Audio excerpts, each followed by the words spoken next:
एक भारत की एक नजर। भारत में बहुत सारे राज्यों का निर्माण हुआ है, लेकिन जब उत्तराखंड राज्य का निर्माण हुआ तो उत्तराखंड राज्य का निर्माण एक अलग ढंग से हुआ। जब उत्तराखंड राज्य का निर्माण हुआ तो इसके लिए कई वर्षों तक लगातार आंदोलन चलता रहा, और आंदोलन ही नहीं बल्कि इस राज्य के निर्माण के लिए बहुत सारी शहादतें देनी पड़ी। 9 नवंबर 2000 को उत्तराखंड भारत का 27वां राज्य बना, लेकिन इस राज्य के बनने के पहले बहुत बड़ा इतिहास छुपा है। आज हमारे साथ मौजूद हैं राज आंदोलनकारी, एक जन कवि, जिनके गीतों का उस आंदोलन में बहुत बड़ा रोल रहा है। लोग इनके गीतों को गा गा करके उस आंदोलन को जागृत किए थे। तो उनका हम परिचय करा देते हैं। वह है अतुल शर्मा जी, जो एक राज आंदोलनकारी के साथ साथ एक बहुत बड़े कवि भी हैं और बहुत बड़े उपन्यासकार भी हैं। इनकी करीब 40 किताबें भी आ चुकी हैं। इनके पिता श्री राम शर्मा जी हिंदी साहित्य के एक बहुत बड़े कवि थे और एक बहुत बड़े स्वतंत्रता सेनानी थे। जब ये राज्य उत्तर प्रदेश के साथ था तो ऐसी क्या जरूरत थी कि उत्तराखंड एक राज्य की अलग मांग चल पड़ी? बहुत अच्छी बात आपने कही है। सेपरेट स्टेट की मांग क्यों ज़रूरी है? क्योंकि लखनऊ से गोरखपुर पास है या गोपेश्वर पास है। जो जितना ये पूरा वातावरण है पहाड़ का या मध्य हिमालय के गढ़वाल, कुमाऊं और जौनसा और क्षेत्र का, उसकी समस्याएं बिल्कुल भिन्न है, उसकी परिस्थिति बिल्कुल भिन्न है, उसकी पहचान भी बिल्कुल भिन्न है। तो ये कल्पना की गई कि अगर ये अलग राज्य बनता है तो उसकी सारी समस्याएं वो यहीं पर ही सुलझाई जा सकती हैं। उसके लिए कहीं बहुत दूर नहीं जाया जाता। पहाड़ के अंतिम गांव से कोई व्यक्ति कैसे लखनऊ या और अन्य जगह जा सकता है? वो बहुत सारी चीज़ें, सिर्फ यही नहीं था, इसके अलावा और भी बहुत सारी चीज़ें थी जिससे ये अनुमान लगाया गया कि अगर पृथक पर्वतीय राज्य बन जाता है तो वो समस्याओं का हल हमें मिल जाएगा। इस वजह से भी ये मांग बहुत पहले से चलती रही, सन 52 से 50 से चलती रही और धीरे करके वो 94 तक पहुंची। इस आंदोलन में तेजी कब आई, जब लोगों को लगा कि नहीं अब उत्तराखंड राज्य के लिए, और जो ये आंदोलन था पूरे राज्य में एक जन आंदोलन कब से बन गया? पहले 94 के आसपास एक चर्चा आ गई थी आरक्षण की, आरक्षण विरोधी आंदोलन के रूप में युवाओं के द्वारा, जो 90 का मंडल कमीशन आया था। उसका उस तरह से कुछ यहाँ के लिए भी कुछ आरक्षण की बात आ गई थी। तो उस पर बड़ा उद्वेलन हुआ। उसके बाद ये मांग जो है डाइवर्ट हो गई उत्तराखंड आंदोलन की तरफ। जहाँ तक आपने बहुत इम्पोर्टेंट बात कही है, बहुत ज़रूरी बात कही है कि इसमें तेज़ी कहाँ से आई, जन कहाँ से जुड़े। आंदोलन चल रहा था और एक सभा होनी थी दिल्ली में, उसमें सभी लगभग लोग थे। तो हर जगह से, पूरे उत्तराखंड से बसें जा रही थी दिल्ली की तरफ, लेकिन रात को रामपुर तिराहे में, मुजफ्फरनगर में रात को ही रोक दिया गया उन्हें। और एक तरफ पुलिस थी, एक तरफ जनमत था, और रात का अंधेरा था और बसें लगातार आ रही थी और जन दबाव पूरा बना हुआ था। और इस तरफ उस रैली को रोकने के लिए पूरी सत्ता थी, पूरी पुलिस थी। और उस अंधेरे में ही गोलियां चली। उसी अंधेरे में, मैं तो कहते हुए बाबू भी आता हूँ, उसी अंधेरे में जो महिलाएं सुदूर गांवों से अपनी राज्य की मांग लेकर आई थी। वो कोई आतंकवादी तो थे नहीं, लेकर आई थी। उनके साथ अनाचार हुआ, ये सबको पता है। गोलियां चली, लोग शहीद हो गए। और क्योंकि ये सब आंखों देखी घटना है, तो कई बार ऐसा लगता है कि ऐसा विभत्स कांड तो हमें याद दिलाता है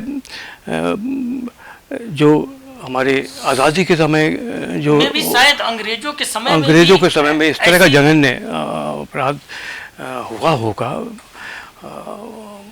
और शब्द कई बार छोटे पड़ जाते हैं उस पूरी बात को कहने के लिए। रामपुर तिराहे के जो आसपास के गांव थे, उन लोगों ने बड़ी मदद की, बहुत ज़्यादा मदद की। और लेकिन पुलिस और जनता के आमने सामने आ जाने से बहुत ही बड़ा, एक तरह से मैं कह सकता हूँ कि नरसंहार भी हुआ। गोलियां चल गई, लोग घायल हुए, लोग शहीद हो गए, मर गए। उनको कहाँ ले आए, कैसे ले आए, एक हड़बड़ी मच गई। लोगों ने गन्ने के खेतों में पनाह ली रात के अंधेरे में, और लाठियां चलती रहीं। और महिलाओं के साथ अनाचार होना तो सड़क पे, इससे बड़ा तो दुर्भाग्य कोई हो नहीं सकता है। ये सब हुआ, क्यों हुआ?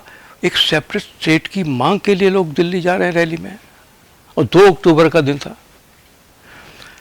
खैर रैली में तो जा नहीं पाए लोग, और वहीं पर ही वो रैली रोक दी गई।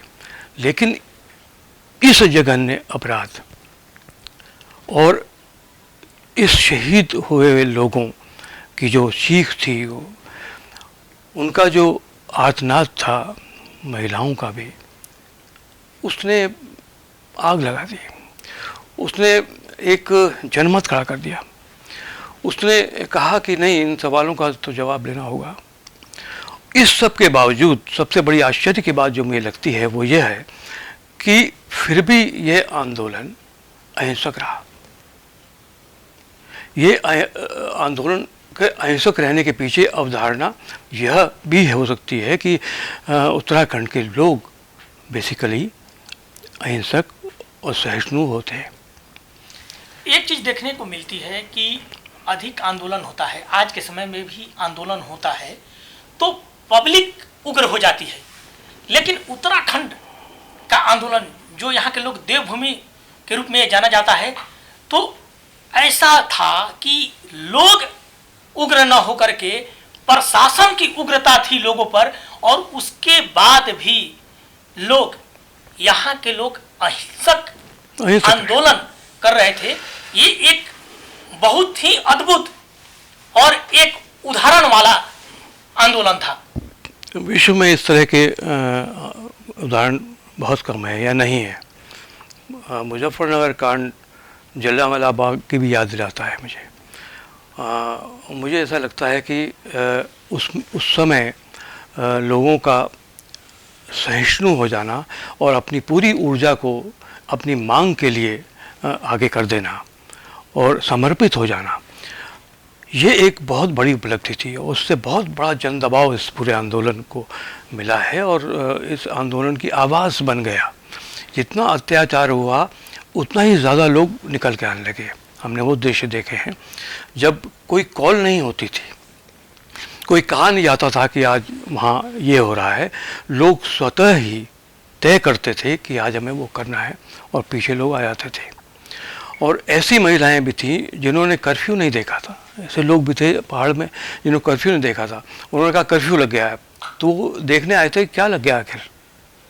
और इस आंदोलन के बाद जो रिएक्शन हुआ पूरे उत्तराखंड में कि आप एक अहिंसक आंदोलन को कैसे कुचलेंगे, क्यों कुचलेंगे, उस रिएक्शन में व्यवस्था और सचेत हो गई और जगह जगह अलग अलग कांड हुए हैं और कर्फ्यू हुआ है, लाठीचार्ज हुए हैं, क्या नहीं हुआ है यहाँ। और लोग जो हैं कई कई महीने तक घर ही नहीं गए, लोगों को अरेस्ट कर लिया गया और अरेस्ट करके 2-2 महीने तक जेल में हैं, कोई कम देर के लिए है। तो ये सब चीज़ें उनके लिए कोई बहुत ऐसा नहीं था कि उससे कोई डर के भाग रहा हूँ, उससे तो और ऊर्जा मिल रही थी। और इन सब के बीच में ही हमें ज़िक्र करना चाहिए खटीमा कांड का, हमें ज़िक्र करना चाहिए श्रीयंत्र टापू का, हमें ज़िक्र करना चाहिए मसूरी गोलीकांड का। इस कांड का चर्चा करते हैं तो जो ये आंदोलन हुआ था, तो जैसे आपने कहा मसूरी कांड है, खटीमा कांड है, टापू कांड है, तो ये सब कांड क्या था? मसूरी कांड आखिर क्या था कि मसूरी में कांड हो गया, आंदोलन चल रहा था और अचानक मसूरी में कांड हो गया और बहुत सारे लोग शहीद हो गए। वो कौन सा समय था और क्या हुआ था मसूरी में? मसूरी में एक रैली थी और पूरा जन समुदाय माल रोड से होता हुआ चला आ रहा था और यहाँ पर झूला घर है, वहाँ पर लोग इकट्ठे थे। और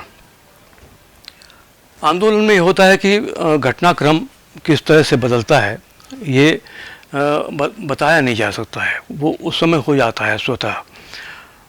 उसमें कुछ ऐसा हुआ कि सीधे गोली चलने लगी, पहले रोका गया, लाठी चार्ज हुआ, उसके बाद गोली चल गई। उसमें बहुत सारे लोग शहीद हुए, महिलाएं शहीद हो गई उस पूरे गोली में। लेकिन उससे एक मैसेज ये गया कि आंदोलन को कभी भी कुचला नहीं जा सकता अगर जनमत समझदारी से आगे बढ़ रही है। और समझदारी का पहला उदाहरण जो मुझे लगता है वो है अहिंसक होना और अपने सवालों के प्रति सचेत होना। ये दो चीज़ें बहुत विशेष रूप से रही। इस पूरे आंदोलन का एक सिनेरियो जो बनता है वो है सांस्कृतिक मोर्चा। सांस्कृतिक मोर्चे में क्या था और सांस्कृतिक मोर्चे का मुख्य काम क्या था और कौन कौन से वो जनगीत थे जो उस समय इस आंदोलन को जन भागीदारी निभाने में महत्वपूर्ण भूमिका निभाए? बिल्कुल, ये बहुत आपने सही बात की थी। मैं कुछ जनगीत आपको सुना देता हूँ जो, क्योंकि आपने ऐसी बात छेड़ी है कि मुझे लग रहा है कि वहीं उसी समय में आपने पहुँचा दिया है और कहीं ना कहीं मैं भावुक भी हो रहा हूँ उसको लेकर और कहीं ना कहीं वो सारा दृश्य भी मेरी आंखों के सामने खड़ा हो जा रहा है। मैं एक छोटा सा दृश्य आपको बता देता हूँ कि हम लोग उस समय नैनीताल में थे और ये गीत जो मैं आपको सुनाने जा रहा हूँ जो मैंने लिखा एक ऐसी चाय की दुकान में जहाँ पर हम लोग फंस गए थे, हम बाहर नहीं निकल सकते थे। उसके साथ 2-3 लोग हमारे साथ थे और सुबह हमें प्रभात फेरी पे जाना था। आंदोलन का ही हिस्सा था प्रभात फेरी। प्रभात फेरी सुबह सुबह लोगों को जगाने की बात होती थी और नैनीताल की सुबह आपको पता है 6 बजे या 5 बजे क्या हालत होती है। तो वहाँ पर हम मुझे लगता है 5 बजे बाहर निकले और हमारे हाथ में ढपली हुआ करती थी और हम लोगों ने आवाज़ लगानी शुरू करी, लोगों को जगाना शुरू किया। जब हम लोग गा ही रहे थे तो उस समय एक लाइट खुली, क्योंकि लोग सोच रहे थे कि अगर आखिर ये क्या हो रहा है, मतलब कौन है लोग। उसके बाद 3-4 लाइट खुल गई और अंधेरा था, सर्दी थी। उसके बाद एक खिड़की खुलती है, खिड़की में से एक महिला झांकती है और यहाँ जनगीत चल रहे हैं। इस आंदोलन का ये रूप मेरे ख्याल से मैं आपसे ही शेयर कर रहा हूँ। मुझे याद आता है, आ रहा है आपकी उस बात से। धीरे से वो महिला और 2 पुरुष नीचे उतर आते हैं और हमारे जहाँ हम गा रहे हैं उनके पास आगे खड़े हो जाते हैं। हमने बुलाया नहीं उनको, लेकिन वो स्वतः आ गए और वो आ गए तो हमारे साथ कुछ ना कुछ वो गाने लगे।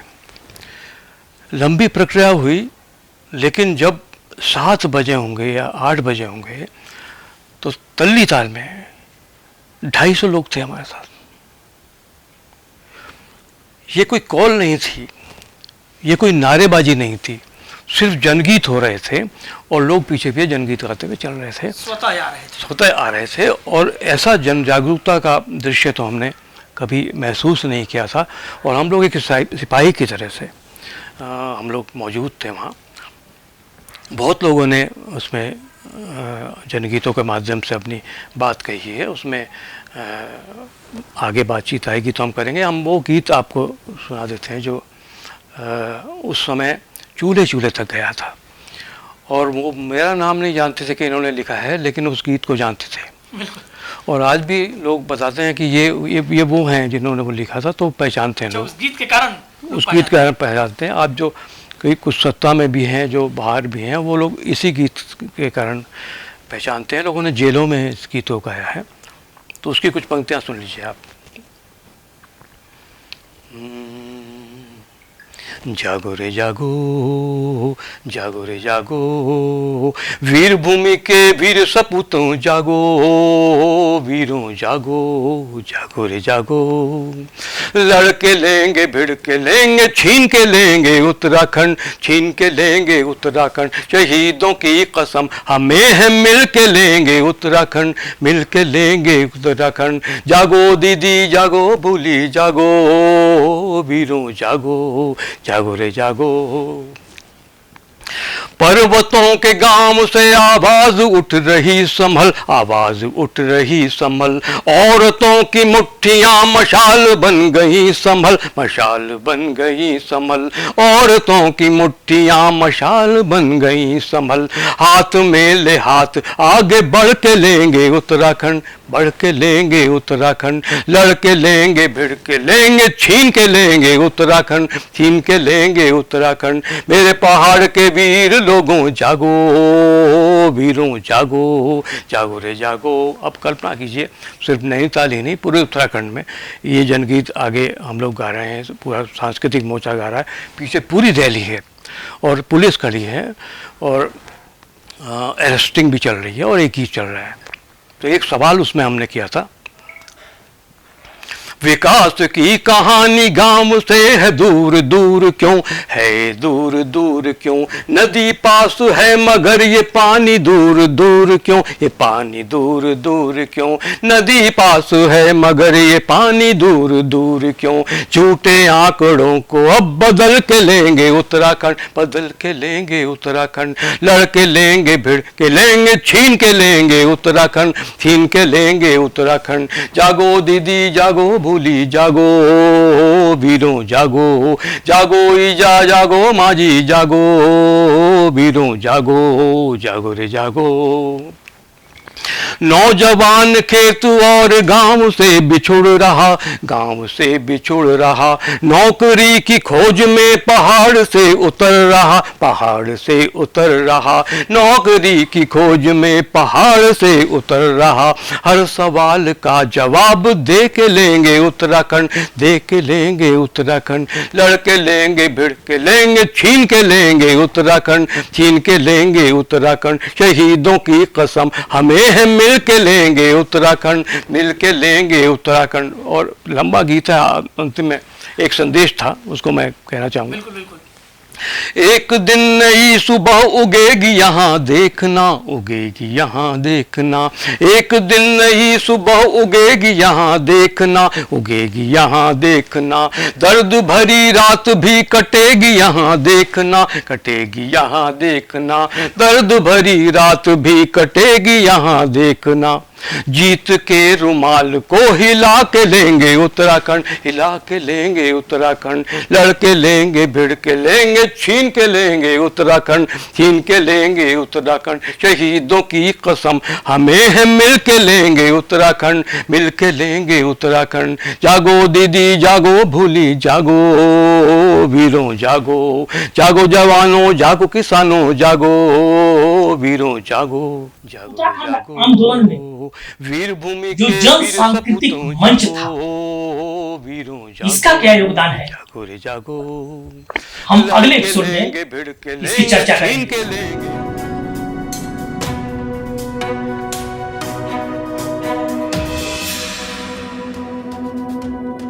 देखते रहिए न्यूज़ वेव 13।